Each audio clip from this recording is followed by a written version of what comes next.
Hi everyone, welcome back to The Mystic in the Woods. I'm Kate, and today we're going to do my top 10 workhorse decks.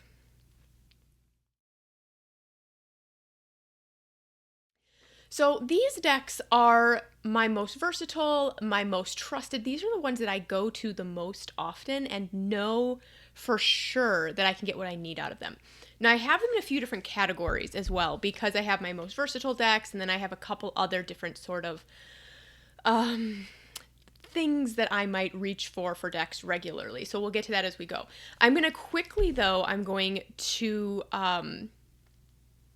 honorable mention, that's the word I'm looking for, these two decks by Claire Mack. So this is the Illuminated Earth Oracle, and this is the Faceted Garden Oracle. And these two decks are just barely not in the top 10, but I do find these decks to be very versatile and very easy to read. And I can use them to clarify tarot. I can use them on their own. Like I can just pull a few cards from a tarot or from these oracle decks.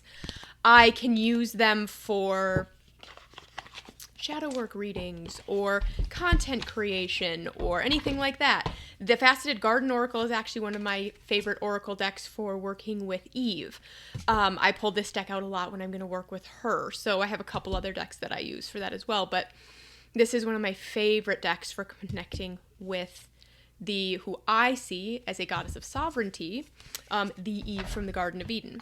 So these two decks are just quick honorable mentions. They are very, they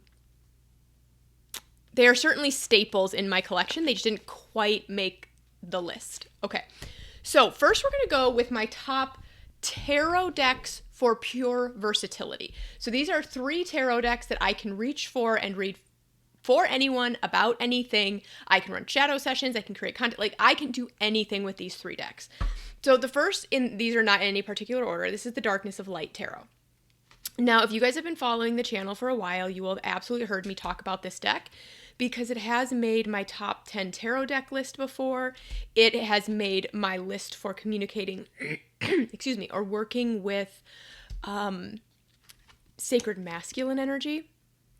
It also was on my most recent video about working with the archetype of the devil, specifically working with the myth and the being of Satan. And as a quick reminder, there are still some spots left in our 6-week devil workshop where we're going really deep into all 3 myths that sort of make up the devil: Lucifer, Satan, and the various horned gods through Europe. So you can go watch my last couple videos on that. Plus the link is below.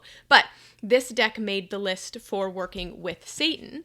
But really, I can connect with any deity with this deck. I can create content. I can read for people. This deck comes out a lot when I'm doing shadow work sessions with clients where I have guided a client into a really deep meditative state, and then we're working with their guides to navigate their shadow and past lives and things like that. And I tend to read cards as I'm facilitating that on my end. So this is the Darkness of Light Tarot. I love this deck. It's one of my top decks in general. And just, I use it for everything. I can use it for everything. The next one on tarot decks, so I have, like I said, my top 3 tarot decks here for versatility, is the Tarot of the Abyss. Now, this deck I have not actually used in a while. I haven't used it very much since the Silver Acorn Tarot, which we're going to talk about next, came into my collection. For some reason, this deck I haven't reached for it as much. Having said that, though, I believe I pulled this out also for that, working with the Myth of the Devil video. And I think I put this on the Satan one as well, if I'm remembering correctly. If I didn't, I almost did. And as I was kind of like looking through this deck, feeling like it should be on that list, I just remembered how much I do really love this deck. It's so easy to read. It's very intuitive. And it really brings up a lot of intuitive, emotional types of messages for me. And so again, this is one of those decks that I can use for anyone, about anything.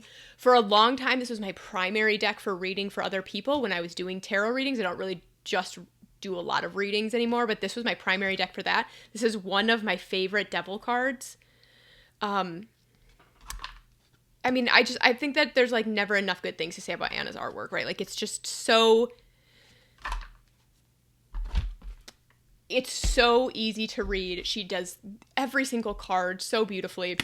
Anyway, Tarot of the Abyss. Now, my most versatile oracle, or tarot deck, excuse me. My most versatile tarot deck is the Silver Acorn Tarot. This one is a independently produced deck. I will be honest that the guidebook is good. I don't really reach for it because I haven't found that I needed to be honest. I just read this deck like I would read a Rider-Waite-Smith.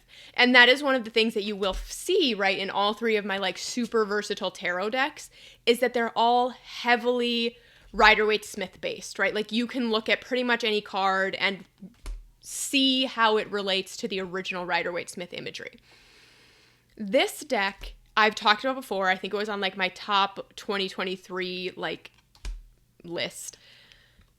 I shouldn't like this deck. I don't like my animals anthropomorphized. I like them to either be animals or I like my people to be people. I don't really like my animals to be people. And in this deck, we have like animals acting like people, right? But we also have like these cute little pumpkin dudes.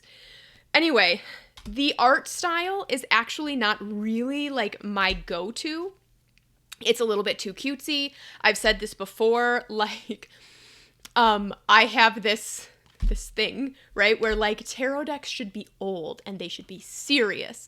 And obviously that's a little bit ridiculous, but that's just this thing that's in my head, right? But this deck has become one of my primary decks for pretty much everything. Again, I use this in client sessions. I use this when I'm creating journeys. I use this when I'm creating workshops and content for my temple members. I use this when I am doing shadow work sessions with students. I use this when I'm when I'm doing like a short reading for like a group of people in one of my workshops, like my reclamation program, we do weekly readings in there. I just use this deck constantly, all the time, for everything. It's very, very easy to read with, and I have not found a single thing that it can't do. I will say it looks cute, right? And it is. And it will go, I should say, however, and like, look at the inside of this box. Like, it's just, ugh. I'm about to buy a second copy of this deck, I think, just to have as a backup, because I just don't know what I would do without this deck. I don't know if I showed you guys the backings. Just, I don't know if I have a full review of this deck either. I should probably do one. This deck will go as deep as you would like to into a topic. So while it is cute, it will go as deep as you want it to go. All right. So, for clarification. So when I just need a deck for clarification, I've pulled some tarot cards and I need to get some clarity on something within that spread, right? My number one deck for that at this time is the Tarot Oracle. So this is thirdagemarket.com, project by Louisville Creatives, Lucas, I don't know how to say their names, and Lindsay Cummins. So this deck, I have a couple of, the next two on my list will also be about clarification. But this is one of the most versatile decks in my collection because, first of all, it is my go-to deck for clarification. When I just need something clarified, right? Like I was just saying, I'm doing a tarot reading, I pulled the King of Swords, I'm not sure how the King of Swords is applying, I can pull a card from this and just get it. This is very, very clear. I will say though, if you purchase the larger guidebook that I believe comes separately, I think you have to purchase this separately if I remember correctly. This guidebook is absolutely worth it. You get a really good chunk of information on each card.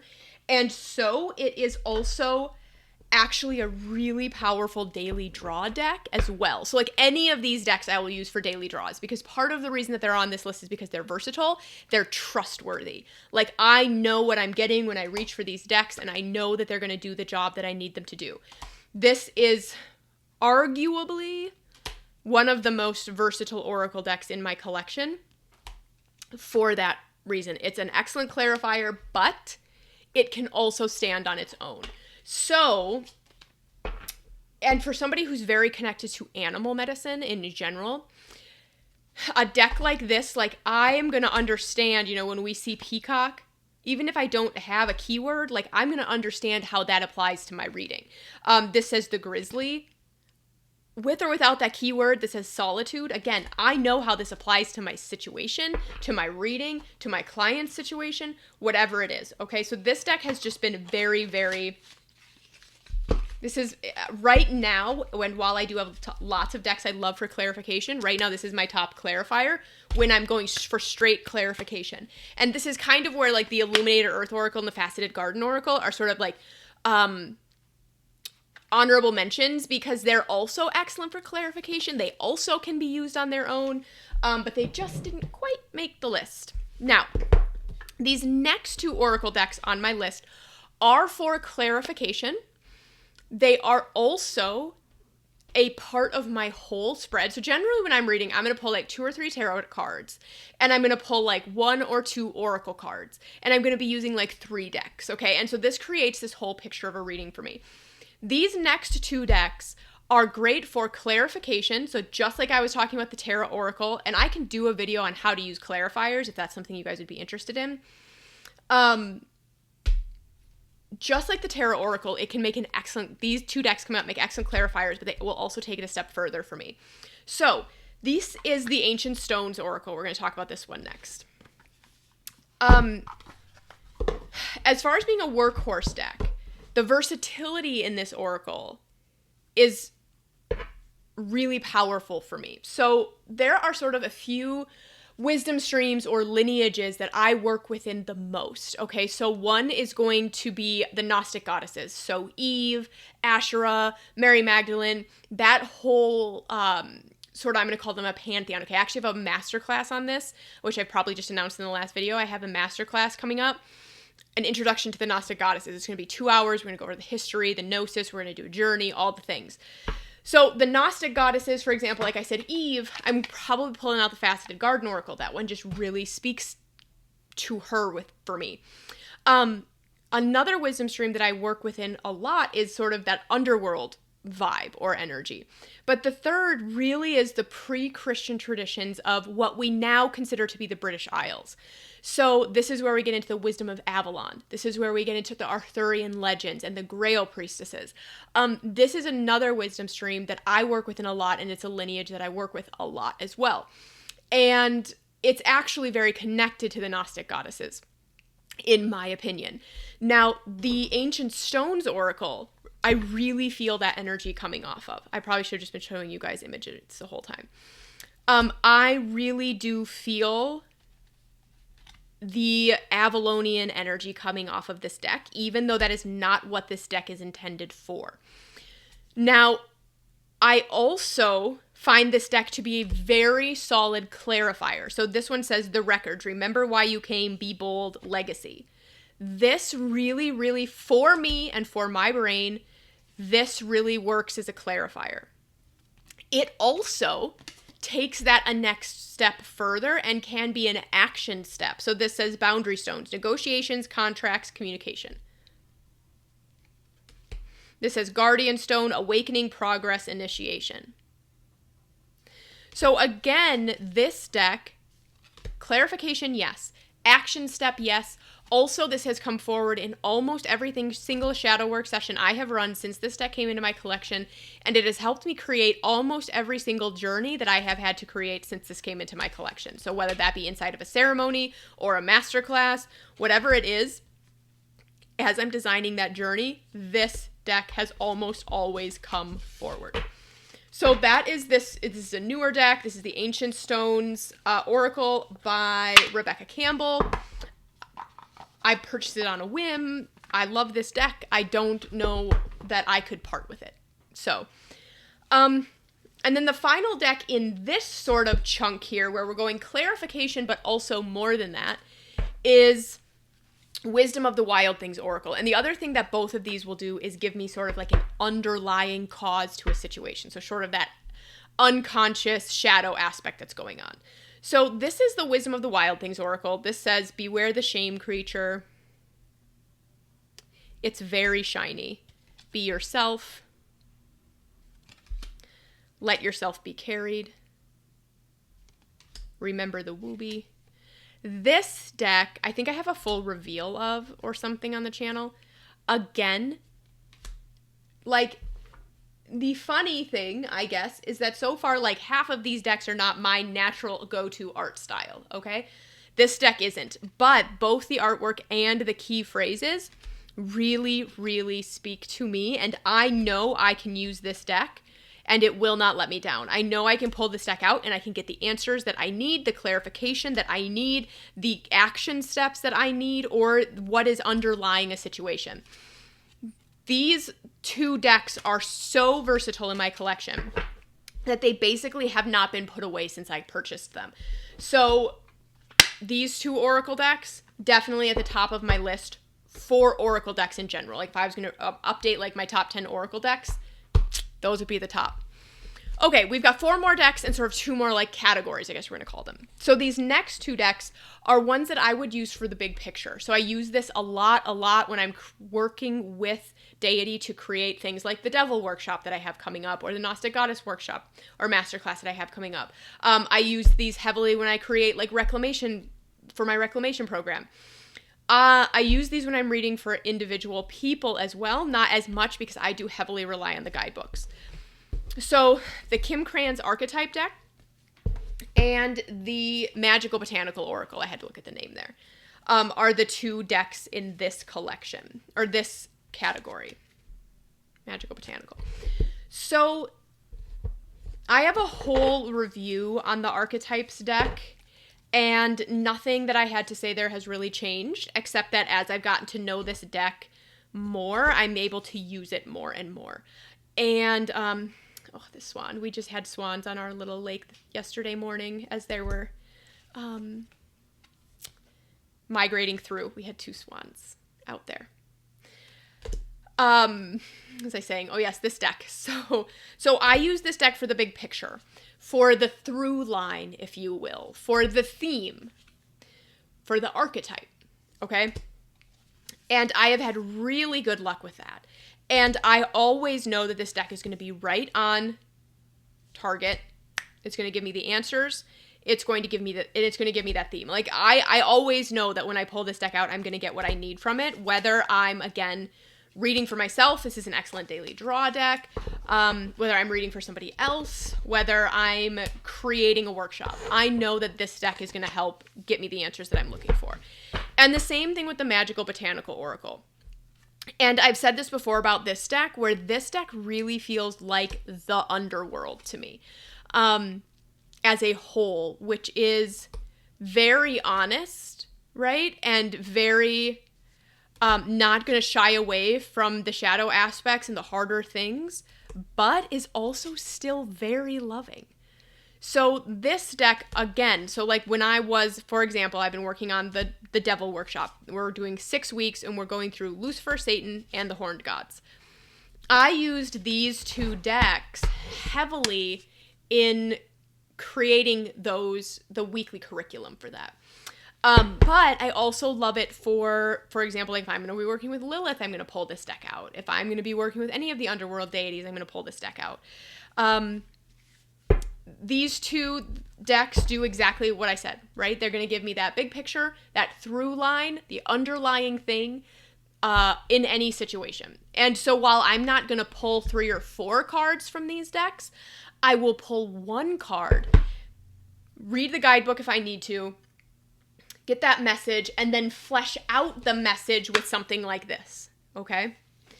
So that's those 2 decks. And then the final 2 decks really are more specific to the work that I do and less overarching. But they still really needed to be on a list of workhorse decks for me because this is what I do. So these are my top 2 decks right now for my work as a priestess. I'm trying to figure out how I want to define this category. Because these are the decks that are going to get me in touch with the goddess the fastest, in touch with the sacred feminine and the goddess specifically, whether I'm working for somebody else, reading for somebody else, or reading for myself. These are probably not coming out in a shadow work reading or in a shadow work session. I will do daily draws with them, but I'm not necessarily going to pull from these 2 decks unless I'm specifically working on spiritual path, connecting with the sacred feminine in some way. So the first one is a Circle of Doors Tarot. Now, I did an unboxing of this deck And I didn't talk about it too much in my last deck list because it was still new. But I did an unboxing of this deck. I will try to link that below if I remember. And nothing that I said then has changed. I'm still in love with this deck. I think it is a beautiful representation of the sacred feminine. I have had really profound readings come through with this deck. It's a very clear, in my opinion, conduit between the sacred feminine and us.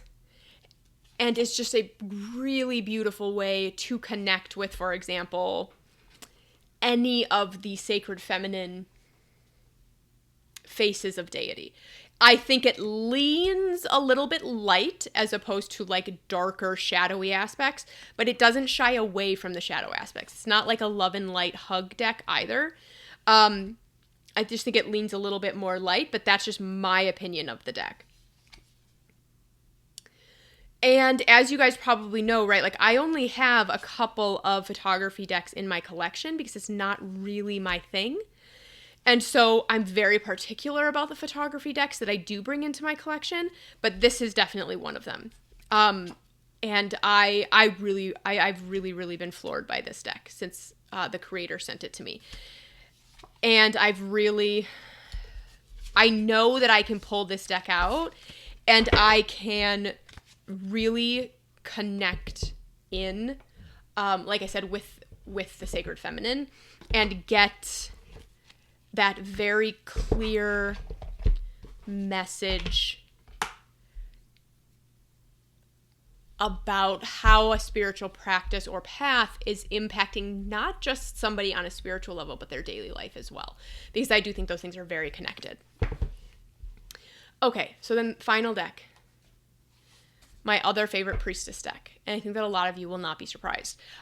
This is the Witch Sisters Tarot. This one. Okay. You guys have heard me talk about this deck before, so I will try not to ramble too much about it because I know I've even talked about this in a pretty recent video. But again, like I was saying, a huge part of my path, one of the main sort of lineages or wisdom streams that I work in, that I'm here to be a conduit for and to teach people about, is the, again, pre-Christian British Isles traditions. For me, again, that's primarily the Avalonian tradition, the Grail priestesses, the Arthurian legends. This is a Celtic deck. But the energy is so real for me. This is exactly how I experienced, for example, Morgan Le Fay. This is exactly how I experienced the archetype of the wild woman. This is exactly what it means to be standing in that role of priestess at this time, where we're not shying away from the earth. We're not shying away from the body. We're not shying away from the human experience. We are here to do both, right? To be both divine and human at the exact same time. And so it's very rooted in the earth and in the forest and in the animals and in the magic of this realm. But not at the expense of the divinity, right? Okay. So that's this deck. So these are my most powerful. I'm going to do one more quick honorable mention here. And that's the Moon deck. So I've had this deck for a really long time. So if you've been a follower of the channel, then you will have probably seen me talk about this. I'm just going to put this on the quick honorable mentions because this is another deck that I think can be a really good clarifier, add action steps, and even contribute to the whole conversation of the spread or the message in general. So I'm going to go ahead and put this one on. So this one says, like, there is medicine in my shadow.